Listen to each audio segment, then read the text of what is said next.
the inner ring, may I read you a few lines from Tolstoy's War and Peace. When Boris entered the room, Prince Andrei was listening to an old general wearing his decorations, who was reporting something to Prince Andrei with an expression of soldierly civility on his purple face.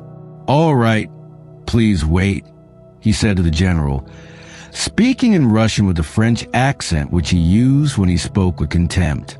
The moment he noticed Boris, he stopped listening to the general, who trotted imploringly after him and begged to be heard, while Prince Andrei turned to Boris with a cheerful smile and a nod of the head.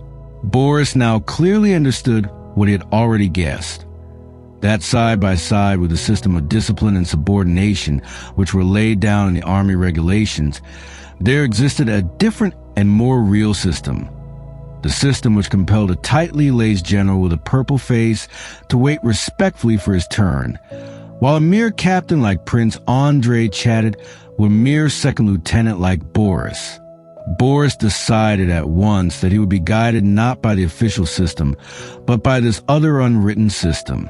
When you invite a middle-aged moralist to address you, I suppose I must conclude, however unlikely conclusion seems, that you have a taste for middle-aged demoralizing.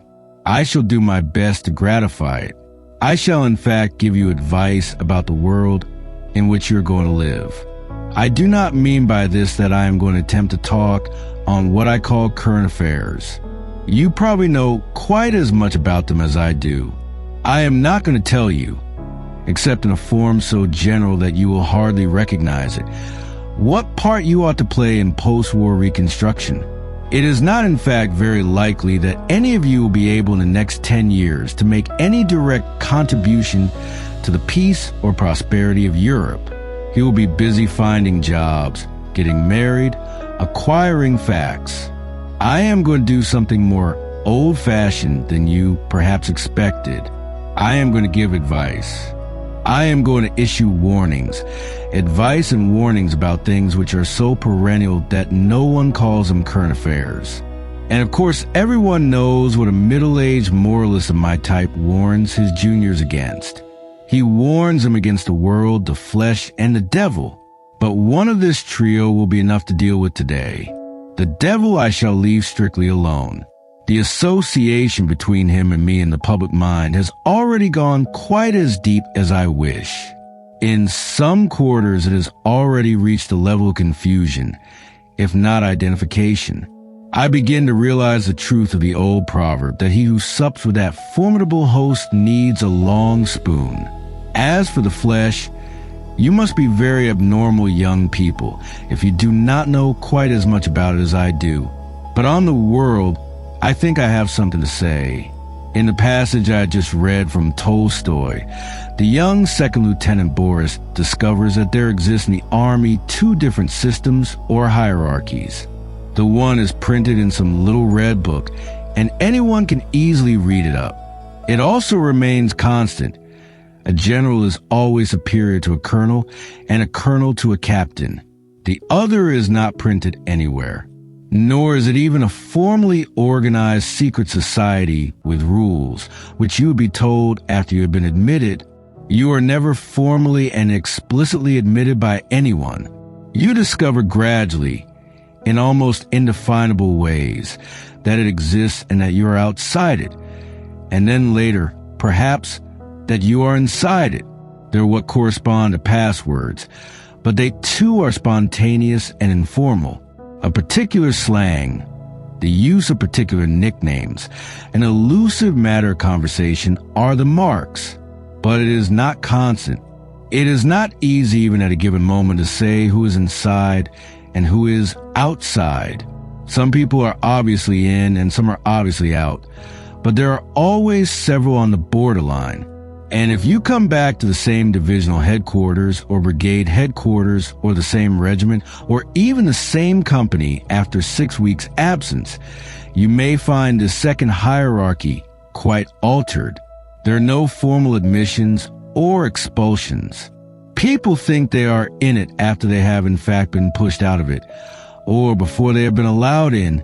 This provides great amusement for those who are really inside. It has no fixed name. The only certain rule is that the insiders and outsiders call it by different names. From inside, it may be designated in simple cases by mere enumeration. It may be called you and Tony and me.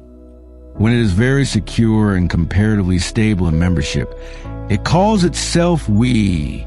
When it has to be suddenly expanded to meet a particular emergency, it calls itself all the sensible people at this place. From outside, if you're despaired of getting into it, you call it that gang or they, or so-and-so in a set, or the caucus, or the inner ring. If you are a candidate for admission, you probably don't call it anything. To discuss it with the other outsiders would make you feel outside yourself, and to mention it in talking to a man who is inside and who may help you in, if this present conversation goes well, would be madness. Badly as I may have described it, I hope you will all have recognized the thing I am describing. Not, of course, that you have been in the Russian army, or perhaps in any army, but you have met the phenomenon of an inner ring.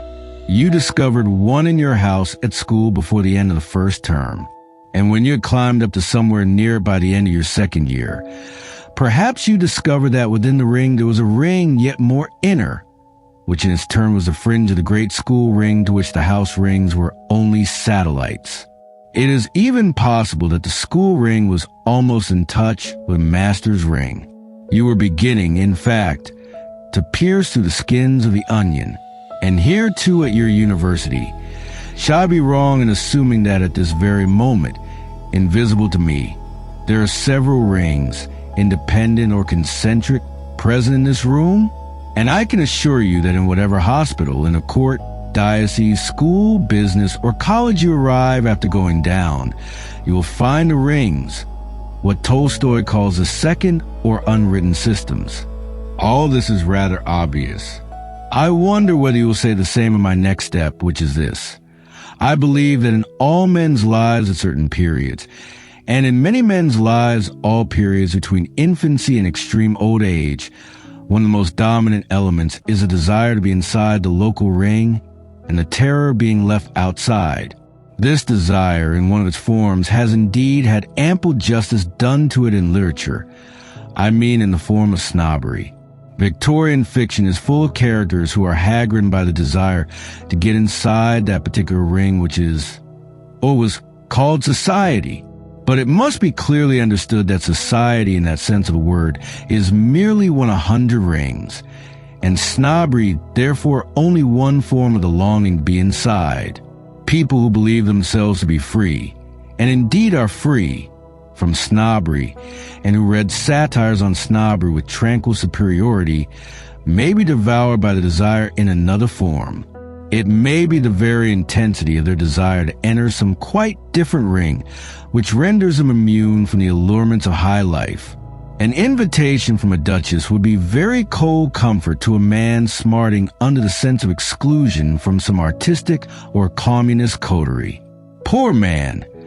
It is not large lighted rooms or champagne or even scandals about peers and cabinet ministers that he wants. It is a sacred little attic or studio, the heads bent together, the fog of tobacco smoke, and the delicious knowledge that we 4 or 5 all huddled beside the stove, are the people who know. Often the desire conceals itself so well that we hardly recognize the pleasure of fruition.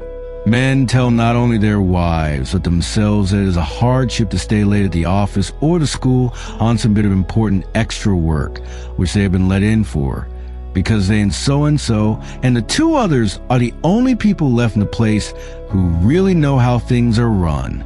But it is not quite true. It is a terrible bull, of course, when old Fatty Smithson draws you aside and whispers, "Look here, we got to get you in on this examination somehow." Or Charrington, "And I saw at once that you got to be on this committee." A terrible bore. Ah!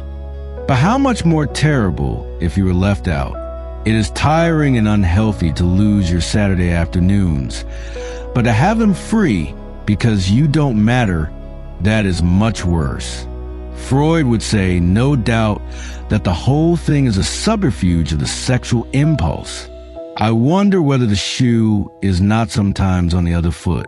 I wonder whether, in ages of promiscuity, many of virginity has not been lost less in obedience to Venus than in obedience to the lure of the Caucasus. For of course, when promiscuity is a fashion, the chaste are outsiders. They are ignorant of something that other people know. They are uninitiated. And as for lighter matters, the number who first smoked or first got drunk for a similar reason is probably very large. I must now make a distinction. I am not going to say that the existence of inner rings is an evil. It is certainly unavoidable. There must be confidential discussions. And it is not only not a bad thing, it is in itself a good thing that personal friendship should grow up between those who work together. And it is perhaps impossible that the official hierarchy of any organization should quite coincide with its actual workings. If the wisest and most energetic people invariably held the highest posts, it might coincide. Since they often do not, there must be people in high positions who are really deadweights, and people in lower positions who are more important than their rank and seniority would lead you to suppose. In that way, the second unwritten system is bound to grow up. It is necessary, and perhaps it is not a necessary evil. But the desire which draws us into inner rings is another matter. A thing may be morally neutral, and yet the desire for that thing may be dangerous. As Byron has said, sweet is a legacy, and passing sweet the unexpected death of some old lady. The painless death of a pious relative in an advanced age is not an evil, but an earnest desire for her death on the part of her heirs is not reckoned a proper feeling, and the law frowns on even the gentlest attempt to expedite her departure. Let inner rings be an unavoidable and even an innocent feature of life, though certainly not a beautiful one. But what of our longing to enter them, our anguish when we are excluded, and the kind of pleasure we feel when we get in? I have no right to make assumptions about the degree to which any of you may already be compromised. I must not assume that you have ever first neglected and finally shaken off friends whom you really loved and who might have lasted you a lifetime, in order to court the friendship of those who appear to you more important, more esoteric.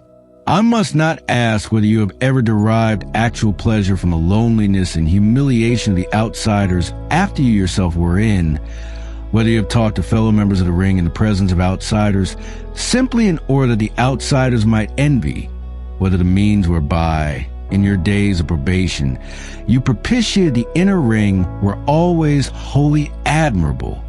I will ask only one question, and it is of course a rhetorical question which expects no answer. In the whole of your life as you now remember it, has the desire to be on the right side of that invisible line ever prompted you to any act or word on which, in the cold small hours of a wakeful night, you can look back with satisfaction? If so, your case is more fortunate than most. But I said I was going to give advice, and advice should deal with the future, not the past.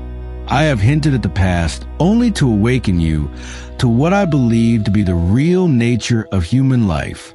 I don't believe that the economic motive and the erotic motive account for everything that goes on in what we moralists call the world. Even if you add ambition, I think the picture is still incomplete. The lust for the esoteric, the longing to be inside, take many forms which are not easily recognizable as ambition. We hope no doubt for tangible profits from every inner ring we penetrate. Power, money, liberty to break rules, avoidance of routine duties, evasion of discipline. But all these would not satisfy us if we did not get in addition the delicious sense of secret intimacy. It is no doubt a great convenience to know that we need fear no official reprimands from our official senior, because he is Old Percy, a fellow member of our ring. But we don't value the intimacy only for the sake of convenience. Quite equally, we value the convenience as a proof of the intimacy. My main purpose in this address is simply to convince you that this desire is one of the great permanent mainsprings of human action. It is one of the factors which go to make up the world as we know it.